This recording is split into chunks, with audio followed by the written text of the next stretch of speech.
మంత్రి గారి యొక్క సహకారం తీసుకొని ఈ రోజున బాంబేకి ఢిల్లీకి కూడా direct flights Airbus sanction చేయించామని చాలా గర్వంగా చెప్తా ఉన్నాం.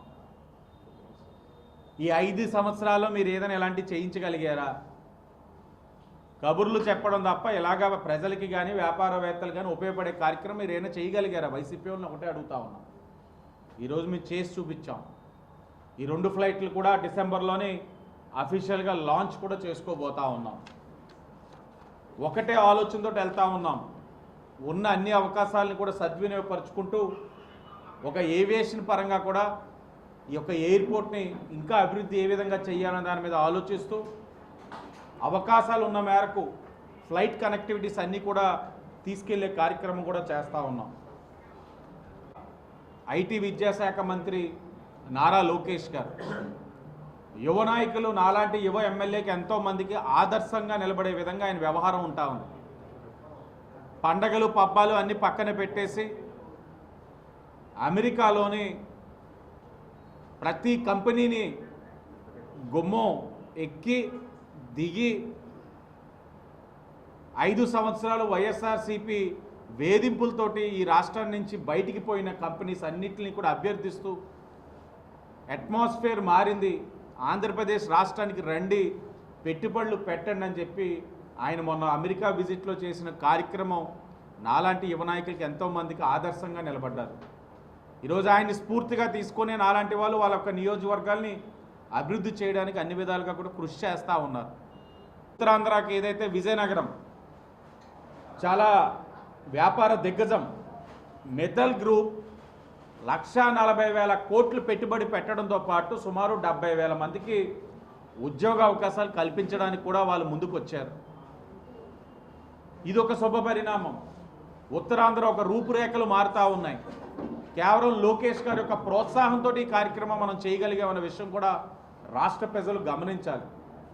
ఈ రోజున గౌరవ ముఖ్యమంత్రి గారి యొక్క నాయకత్వంలో, పవన్ కళ్యాణ్ గారి యొక్క ప్రోత్సాహంతో, లోకేష్ గారి యొక్క కృషితోటి ఈరోజు రాష్ట్రంలోని యువత అందరికీ కూడా ఉద్యోగ అవకాశాలు కల్పించే పరిస్థితులు వస్తున్నాయని కూడా తెలియజేస్తూ, అలాగే నూతన స్పోర్ట్స్ పాలసీ కూడా ఈ ప్రభుత్వం తీసుకొచ్చింది. గతంలోనే 2% రిజర్వేషన్ ఉండేది స్పోర్ట్స్ కోటాది, ఇప్పుడు 3% రిజర్వేషన్కి తీసుకొచ్చున్నాం. ఇది కూడా అందరు కూడా గమనించాలి. అలాగే బ్రాండ్ అంబాసిడర్స్ చాలామంది దేశ విదేశాలు వాళ్ళ ప్రతిభని ప్రదర్శించిన వాళ్ళు రాష్ట్రం నుంచి ఉన్న వాళ్ళని బ్రాండ్ అంబాసిడర్స్ కింద తీసుకోవడం అనేది ఆనవాయితీగా జరిగే కార్యక్రమం. కానీ మీరు చూశారు గతంలో అలాంటి స్పోర్ట్స్ బ్రాండ్ అంబాసిడర్సే లేరు. ఉన్నవారు కూడా అంబటి రాయుడు గారు అప్పుడు ఏదో పెట్టారు ఆడుదాం ఆంధ్ర.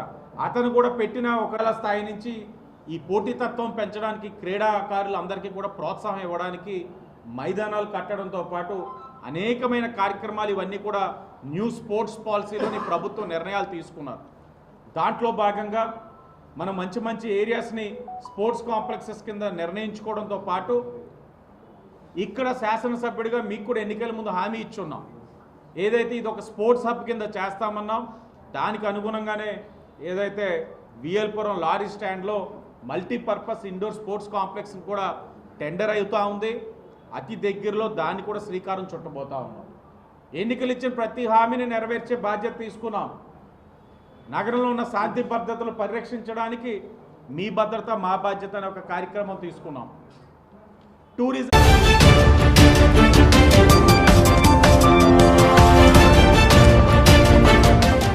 కాన్స్టిట్యుయెన్సీకి సంబంధించి schedule election commission of India విడుదల చేయడం జరిగింది. సో విడుదల చేసినప్పటి నుంచి మోడల్ కోడ్ ఆఫ్ కండక్ట్ అనేది అమల్లో ఉంటుంది. సో వాళ్ళు విడుదల చేసిన షెడ్యూల్ ప్రకారం మనకి ఇష్యూ ఆఫ్ నోటిఫికేషన్ అనేది November 11th చేస్తాము, Monday. Last date of making nominations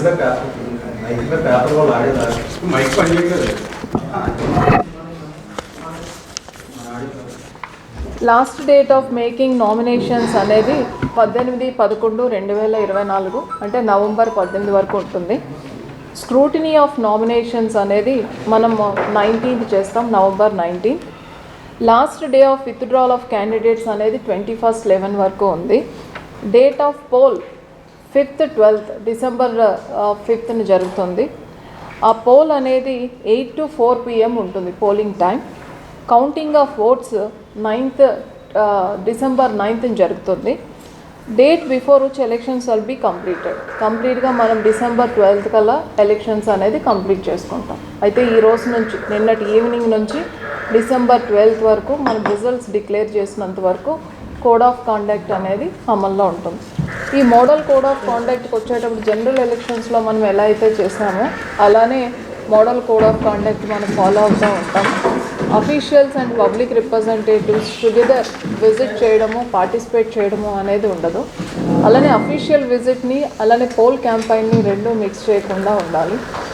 అలానే మనకి ఇనాగ్రేషన్స్ అవి కూడా ఏమీ ఉండవు. స్పెషల్లీ ఎడ్యుకేషన్ ఇన్స్టిట్యూషన్స్కి సంబంధించి టీచర్ కాన్స్టిట్యున్సీకి సంబంధించి అలానే గ్రాడ్యుయేట్స్ కాన్స్టిట్యున్సీకి సంబంధించిన విధంగా ఇనాగ్రేషన్స్ ఏమీ కూడా ఉండవు. ఎలక్షన్ కమిషన్ ఇచ్చిన నోటిఫికేషన్ ప్రకారం Kakinada collector will be the RO for this constituency. మన దగ్గర డిఆర్ఓ అందరు కూడా ఏఆర్ఓస్గా ఉంటారు.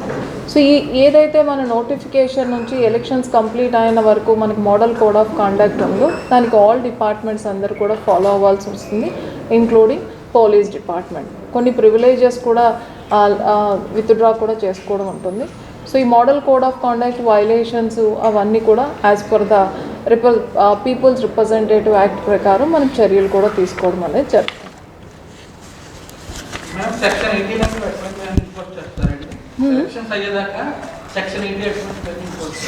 అది డిపెండింగ్ ఆన్ ద సిచ్యువేషన్.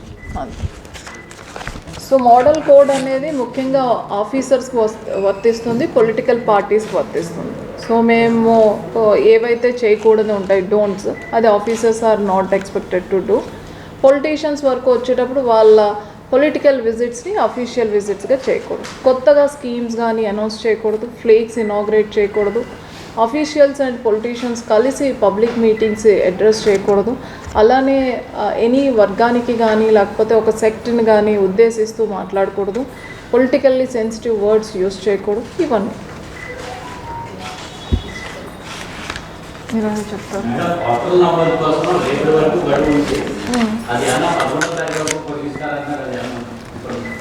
మనకి ఇంతవరకు గైడ్లైన్స్ అది రాలేదు. కంపారిటివ్లీ చూసుకుంటే మనకి గ్రాడ్యుయేట్స్ వరకు కొంచెం తక్కువగానే నమోదయ్యారు. టీచర్స్ అనేది కూడా మనం యాజ్ పర్ ద నార్మ్స్ కొందరు అప్లికేషన్స్ పెట్టుకొని అక్కడ మనం కాకినాడలో నమోదు చేయడం జరిగింది. ఇన్ కేస్ ఏమైనా వాళ్ళు ఎక్స్టెండ్ చేసిన దాని ప్రకారం మనం వాళ్ళకి ఫర్దర్గా కూడా అప్లికేషన్ అలౌ చేయడం అనేది జరుగుతుంది. టోటల్గా మనం చూసుకుంటే ఈస్ట్ గోదావరిలో మనకి 20 పోలింగ్ స్టేషన్స్ ఉంటాయి. ప్రతి మండలానికి కూడా ఒక పోలింగ్ స్టేషన్ ఉంటుంది. ఆ పోలింగ్ స్టేషన్ అనేది హెడ్ క్వార్టర్లోనే ఉంటుంది.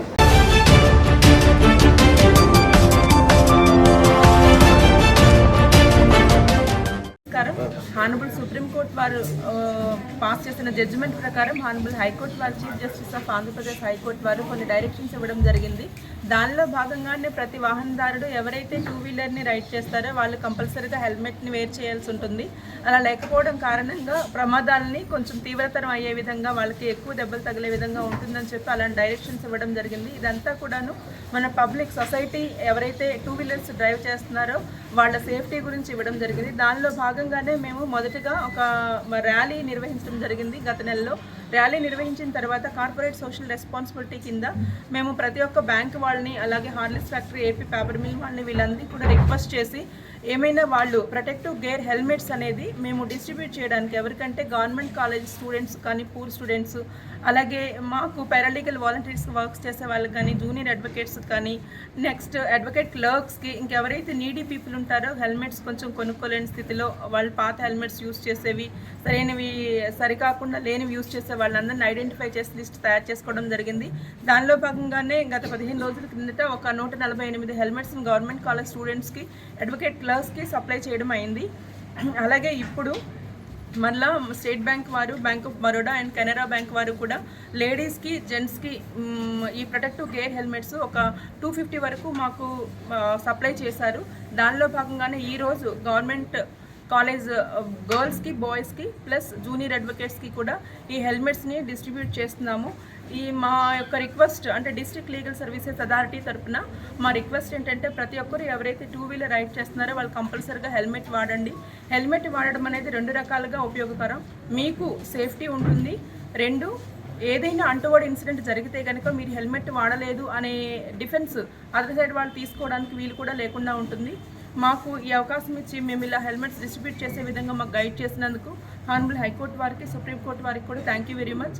అలాగే మాకు ముందుకొచ్చి కార్పొరేట్ సోషల్ రెస్పాన్సిబిలిటీ కింద హెల్మెట్స్ మాకు సప్లై చేసినందుకు బ్యాంక్ అఫీషియల్స్ అందరికీ కూడా thank you very much.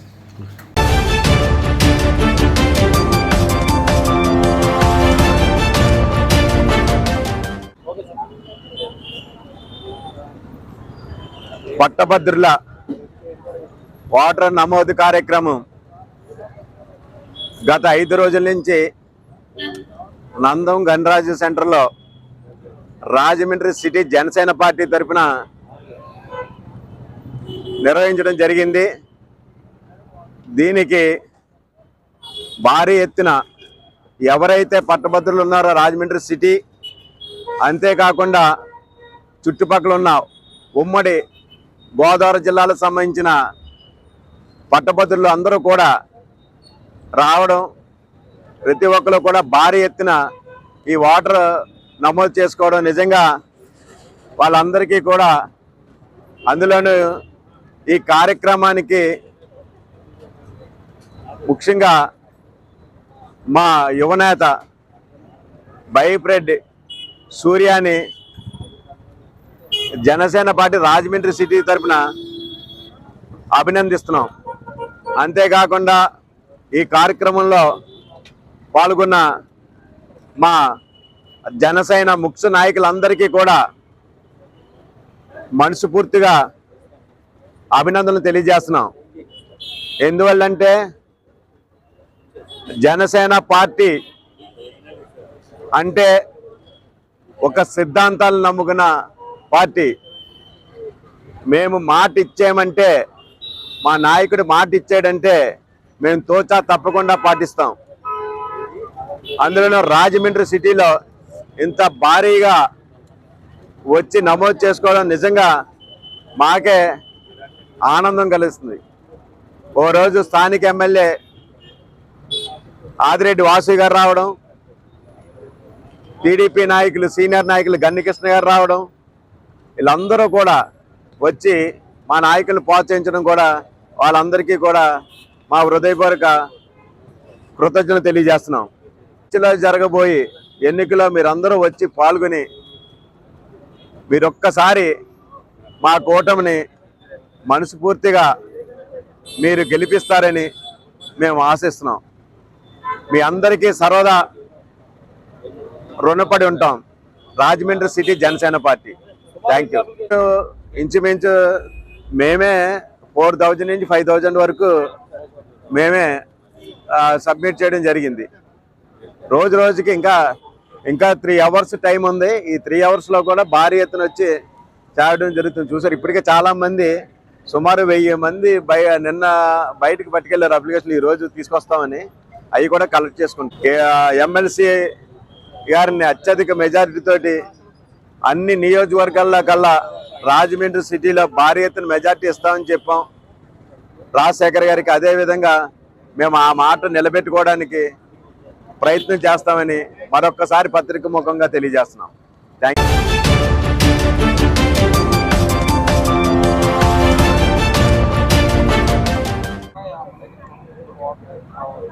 పట్టుభద్రుల constituency elections కోసం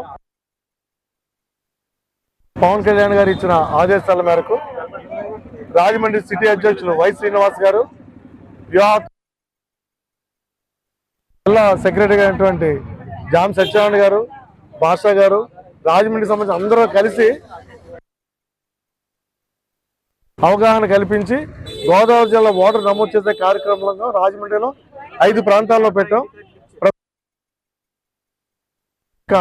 ఈ ప్రాంగణంలో పెట్టి నమోదు చేస్తున్నాం. ఇప్పుడు జనసేన ద్వారా ఈ ఓటర్ నమోదు చేయించాం. ఈరోజు సాయంత్రం తెలుస్తుంది. ఇదంతా కూడా రేపు పొద్దున గ్రాడ్యుయేట్స్ కౌన్సిల్స్ లో సరైన వ్యక్తిని నిర్ణయించి మా అధినేత ఏమైతే నిర్ణయిస్తారో జనసేన పార్టీ అధినేత కూటమి ద్వారా నిర్ణయించే వ్యక్తిని మేము నెగ్గించు. నా పేరు A V N S Ramachandrarao, Janasena party state legal cell vice chairman Rajamahendravaram. MLC ఓట్ల నిమిత్తం గత వారం రోజులుగా జనసేన పార్టీ అధ్యక్షులు అలాగే జనసేన పార్టీ పిఏసీ చైర్మన్ అయినటువంటి నాదెండ్ల మనోహర్ గారి యొక్క దిశానిర్దేశంలో జిల్లాలకు సంబంధించినటువంటి పోస్ట్ గ్రాడ్యుయేట్ ఎమ్మెల్సీ ఎలక్షన్ సంబంధించినటువంటి వాటర్ ఎన్రోల్మెంట్ కార్యక్రమాన్ని రాజమహేంద్రవరం జరిగింది. ఈ వారం రోజులుగా రాజమహేంద్రవరం యొక్క ముఖ్య కూడలలో స్థానిక ఏవిఎఫ్ఆర్ రోడ్ లో మన జిల్లా కార్యదర్శి అయినటువంటి జామి సత్యనారాయణ గారి ఆధ్వర్యంలో ఒకటి, అలాగే విజయపురంలో క్యాంపు, ఆర్ట్స్ కాలేజీలో అక్కడ ఒట్టిగుడి వేణుగారి ఆధ్వర్యంలో ఒక క్యాంపు, దేవీ చౌక్ లో ఎస్కే ప్రకాష్ గారు కానీ వారి యొక్క సైనికుల ఆధ్వర్యంలో ఇలా 4 రకాలుగా 4 సెంటర్లలో కూడా ఈ వాటర్ ఎన్రోల్మెంట్ యొక్క ఆశయాలని సిద్ధాంతాలని తెలియపరుస్తూనే ప్రజల్లో ఒక అవేర్నెస్ తీసుకొచ్చే విధంగా ఈ పోస్ట్ గ్రాడ్యుయేట్స్ ఎలక్షన్స్ కోసం ఓటింగ్లు ఎందుకు పాల్గొనాలనే దానిలో భాగంగా వాళ్ళని అవేర్నెస్ కల్పిస్తూ ఎమ్మెల్సీ ఎలక్షన్ లో ఎంత రేపు హౌస్ లో ప్రస్తావించి అట్లా పరిష్కారం ఇచ్చే విధంగా ఎమ్మెల్సీని ఎన్నుకోవడానికి మేము ఈ కార్యక్రమం తీసుకోవడం జరిగింది. సుమారు ఈ 1 వీక్ లో మా జనసేన పార్టీ తరఫున 3000 చేయడం జరిగింది. ఈ కార్యక్రమంలో మాతో సహకరించినటువంటి నా తోటి సహచర మిత్రులకు, జనసేన పార్టీ నాయకులకు, కార్యకర్తలందరికీ హృదయపూర్వకంగా కృతజ్ఞతలు తెలియజేసుకుంటూ ఈ రేపు రాబోయే రోజుల్లో ప్రజా సమస్యల మీద కానీ ప్రజా యొక్క సేవా కార్యక్రమాలు ఇంకా ముందు ఇదే విధంగా కొనసాగుతాయని చెప్పి తెలియజేసుకుంటూ సెలవు తీసుకుంటున్నాం.